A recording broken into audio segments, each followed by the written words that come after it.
नमस्कार, आप देख रहे हैं रिपब्लिक भारत और मैं हूं आपके साथ गायत्री शर्मा। शुरुआत करेंगे इस वक्त की बड़ी खबर के साथ और बड़ी खबर यह कि रिपब्लिक भारत के पास हल्द्वानी हिंसा को लेकर LIU रिपोर्ट है जो ये साफ तौर पर बता रही है कि दंगों की आशंका पहले से थी। 5 बार अलर्ट किया गया था पुलिस को और यह भी सुझाव दिया गया था कि ड्रोन से नजर रखी जाए। ये बड़ी जानकारी आपको दे रहे हैं क्योंकि जिस तरीके की हिंसा हुई है उसके बाद प्रशासन की तरफ से भी यही दावा किया गया कि पहले से सुनियोजित तरीके से इसकी योजना तैयार की गई थी, सुनियोजित तरीके से इस पूरे हिंसा को अंजाम दिया गया था। और अब LIU रिपोर्ट ये खुलासा कर रही है कि पहले से साजिश रची गई थी इस हिंसा की। LIU रिपोर्ट ये कह रही है कि 5 बार पुलिस को सुझाव भी दिया गया था, पुलिस को अलर्ट किया गया था और ये कहा गया था कि ड्रोन से नजर रखी जाए। और इसी बीच अगली बड़ी खबर आपको बता दें, हल्द्वानी हिंसा की मजिस्ट्रियल जांच के आदेश जारी हो चुके हैं। कुमाऊं कमिश्नर को सौंपी गई है जांच। 15 दिनों में रिपोर्ट सौंपने के लिए कहा गया है। बड़ी खबर आपको बता रहे हैं, कुमाऊं कमिश्नर को रिपोर्ट सौंप दी गई है। हल्द्वानी हिंसा की न्यायिक जांच के आदेश जारी हो चुके हैं। समय 15 दिनों का दिया गया है। ये बड़ी खबर, हल्द्वानी हिंसा से जुड़ी है बड़ी जानकारी। कुमाऊं कमिश्नर को सौंपी गई ये जांच। 15 दिनों में रिपोर्ट को सौंपने के लिए कहा गया है। हल्द्वानी हिंसा की न्यायिक जांच के आदेश जारी हो चुके हैं और ये बड़ा सवाल कि आखिर इस हिंसा के पीछे मास्टरमाइंड कौन था। तो एक तरफ लगातार खुद मुख्यमंत्री इस पूरे मामले पर नजर बनाए हुए हैं। एक और बड़ी खबर आपको बता दें, हल्द्वानी हिंसा से जुड़ी हुई एक बड़ी खबर आ रही है, सूत्रों की हमारे है क्योंकि लगातार एक के बाद एक खुलासे हो रहे हैं और अब एक और खुलासा हुआ है हल्द्वानी हिंसा पर। अब्दुल मलिक हिंसा का मास्टरमाइंड है, सूत्रों से यह जानकारी मिली है। अब्दुल मलिक ने अवैध निर्माण किया था। अब्दुल मलिक पर NSA लगाने की तैयारी की जा रही है। कई धाराओं के तहत पुलिस ने केस दर्ज किया है। पुलिस ने कई धाराओं के तहत केस दर्ज किया है। अब्दुल मलिक पर NSA लगेगा। दरअसल मास्टरमाइंड बताया जा रहा है जिसने अवैध निर्माण किया था। और इसी खबर पर हल्द्वानी से हमारे सहयोगी वैभव हमारे साथ जुड़ गए हैं। वैभव, जिस तरीके से अब्दुल मलिक को मास्टरमाइंड बताया जा रहा है, NSA लगने की बात कही जा रही है, वहीं दूसरी तरफ LIU की तरफ से लोकल इंटेलिजेंस यूनिट ने 5 बार ये बता दिया था कि आशंका ऐसी बन रही है कि हंगामा हो सकता है, आप ड्रोन से नजर रखिए।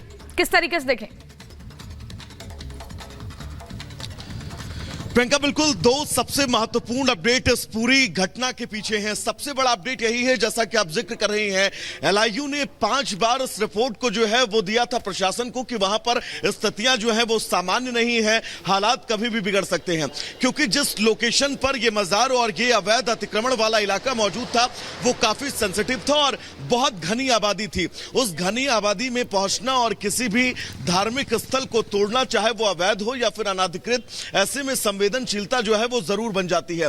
LIU की तरफ से यह भी प्रशासन को निर्देश दिए गए थे कि ड्रोन के जरिए निगरानी रखी जाए ताकि जब यहां पर अवैध अतिक्रमण को हटाने की कार्रवाई हो, इस दौरान अगर हिंसात्मक भीड़ जुटती है तो इसका अंदाजा जो है वो पहले से ही लगाया जा सके और ताकि इस तरह की जो यहां पर स्थितियां हुई हैं उन स्थितियों पर रोका जा सके। यानी कि कहीं ना कहीं से बड़ा प्रशासनिक फेलियर जरूर है और यही वजह है कि इस पूरी हिंसा के पीछे क्या जो मजिस्ट्रियल जांच है इसके लेकर कुमाऊं के मजिस्ट्रेट को सौंपी गई है। अब आने वाले वक्त में जब जांच होगी तब यह खुलासा होगा कि आखिर चूक कहां पर हुई है। LIU ने अगर 5 बार अपनी रिपोर्ट में प्रशासन से इस बात का जिक्र किया कि वो संवेदनशील इलाका है, वहां पर स्थितियां बिगड़ सकती हैं, तो पूरी तैयारी के साथ और ज्यादा फोर्सेस के साथ वहां पर तमाम जो धार्मिक लोग हैं उन तमाम बिल्कुल जांच के बाद सब कुछ साफ हो पाएगा। वैभव, लौटेंगे आपके पास, लेकिन बड़ा सवाल खड़ा होता है कि जब अलर्ट था, जब इनपुट था, तो फिर आखिरकार इतनी बड़ी हिंसा, इतने बड़े पैमाने पर हिंसा कैसे हो गई। लेकिन इस बीच आपको बता दें 3 दिन अब गुजर चुके हैं इस पूरी हिंसा को। वहां पर हालात क्या है, करंट सिचुएशन क्या है और अब आगे के लिए पुलिस की तैयारी क्या है, रिपोर्ट आपको दिखाते हैं।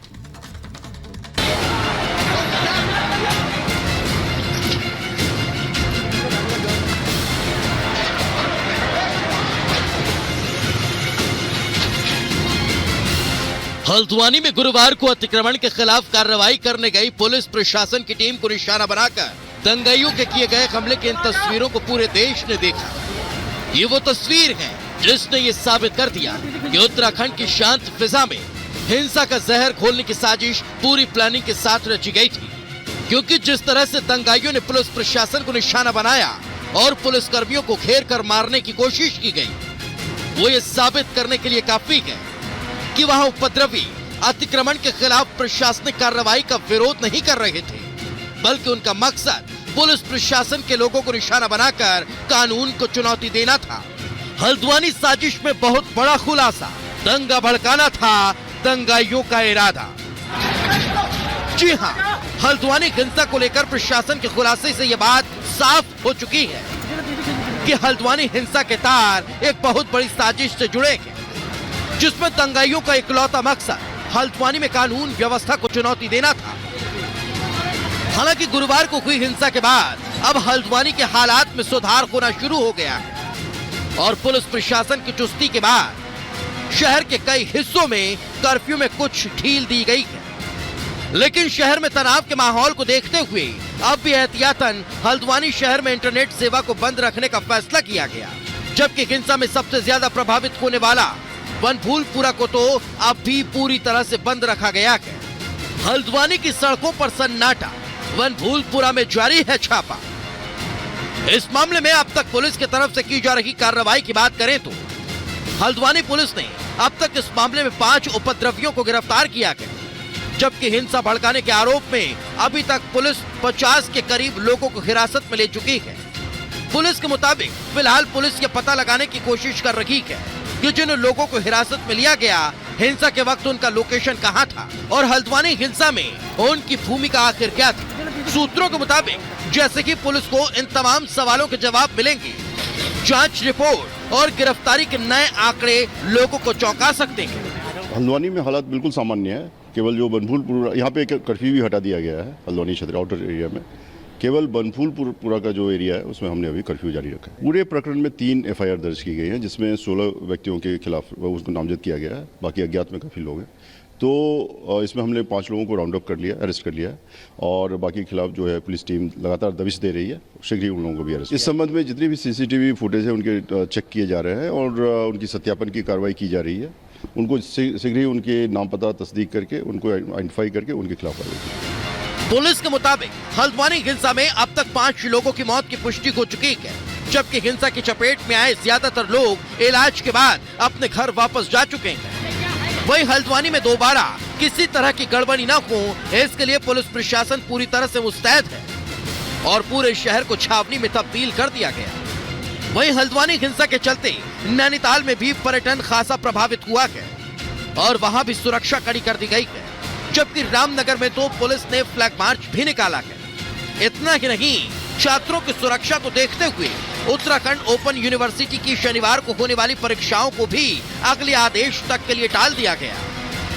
हल्द्वानी में किसी तरह की अप्रिय स्थिति दोबारा पैदा न हो, इसके लिए वनभूलपुरा को 5 सुपर जोन में बांटकर वहां 7 मजिस्ट्रेट की तैनाती कर दी गई है, ताकि उपद्रवी किसी तरह की कोई गड़बड़ी न कर पाए। पुलिस को उम्मीद है बहुत जल्द हल्द्वानी को हिंसा की आग में झोंकने वाले वो तमाम दंगाई पुलिस की गिरफ्त में होंगे, जिन्होंने साजिश के तहत हल्द्वानी को हिंसा की आग में झोंका और देश को दिल दहला देने वाली इस घटना का गवाह बनना पड़ा। Bureau report, Republic Bharat. और हल्द्वानी से एक और बड़ी खबर आपको बता दें, जहां प्रशासन पूरी तरह से मुस्तैद है, हर तरफ नजर बनाए हुआ है प्रशासन। कहीं हालात जो पहले थे ऐसे हालात अब नहीं है, इसको लेकर प्रशासन भी मुस्तैद है। पूरी तरीके से सड़कों से मलबा हटाने का काम भी किया जा रहा है, साथ ही ड्रोन से निगरानी पुलिस कर रही है। ये हम आपको तस्वीर भी दिखा रहे हैं कि कैसे हेलीकॉप्टर से, ड्रोन से हर तरह से नजर रखी जा रही है, जिससे कहीं किसी तरह के से माहौल खराब करने का कोई प्रयास ना किया जा सके। इसीलिए प्रशासन मुस्तैद है, हर तरफ प्रशासन नजर बनाए हुए है। तो लगातार आपको बता रहे हैं कि ड्रोन से निगरानी कर रही है पुलिस। मजिस्ट्रेट जांच के आदेश दिए जा चुके हैं। कर्फ्यू में ढील की जानकारी मिल रही है। और वैभव के पास हम दोबारा से चलेंगे। वैभव, ये जानकारी है कि कर्फ्यू में अब कहीं ना कहीं ढील हो गई है, ऐसे में ड्रोन से निगरानी अब की जा रही है। अगर ये ड्रोन से निगरानी पहले कर ली जाती तो इतना हिंसात्मक माहौल नहीं दिखता।